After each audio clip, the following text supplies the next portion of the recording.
So Pyro responded. Thank God I stayed neutral in this whole thing. If you don't really know what's going on in this situation, Pyrocynical was accused of grooming by a bloke called Ivory.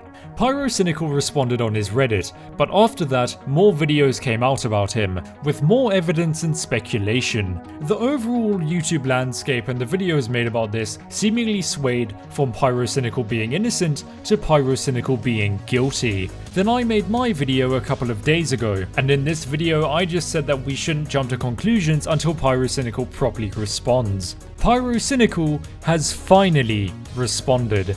And if you guys want to have a look at it, I'll have it linked in the description. To give a brief summary, in this video Pyrocynical addresses the allegations against him, exposes hypocrisy within the YouTube commentary scene, and apologizes for specific things. And since Pyrocynical has finally responded, I can finally say my proper thoughts on this issue. Pyrocynical and Ivory are both in the wrong here.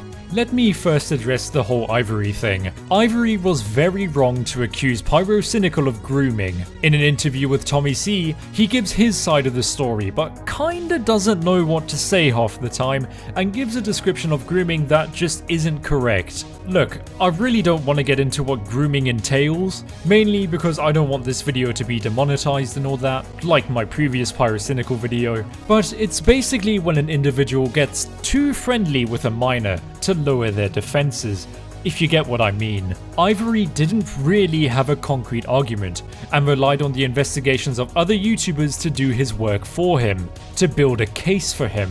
Was the thing that happened between them very odd? Yeah, it was.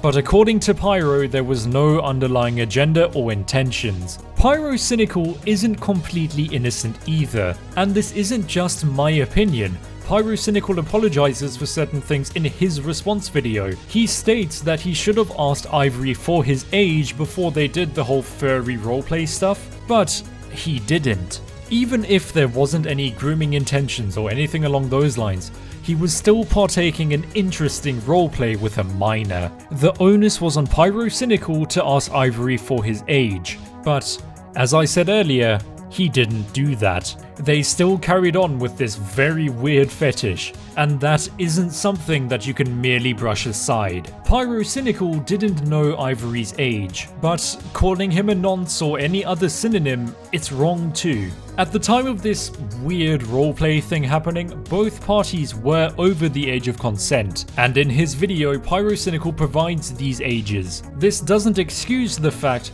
that this still is really weird. Before I get to my next point, I just want to say that my prior Pyrocynical video wasn't a video calling anybody out or a video hurling accusations at Pyrocynical. I tried my best to remain neutral throughout. My main issue was that I felt that Pyro didn't address the whole situation properly. Thankfully, he's since addressed it in a manner that I deem respectable. He defended himself, but also apologized for some other stuff too.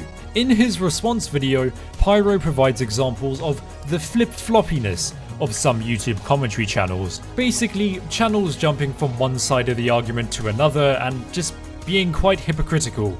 Now, I'm not gonna name drop any channels, but I feel like it's up to these channels to either apologize, or if they're really set in their ways and opinions, double down on their beliefs and provide more evidence or defend themselves. This is kinda the reason why I stayed neutral in this whole thing. At the time of my video, we just didn't really know both sides properly. We only really knew Ivory's side.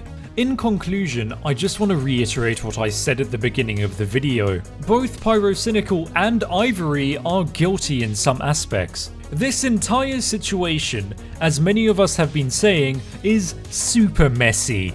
Just because Pyro responded doesn't mean that he's completely innocent.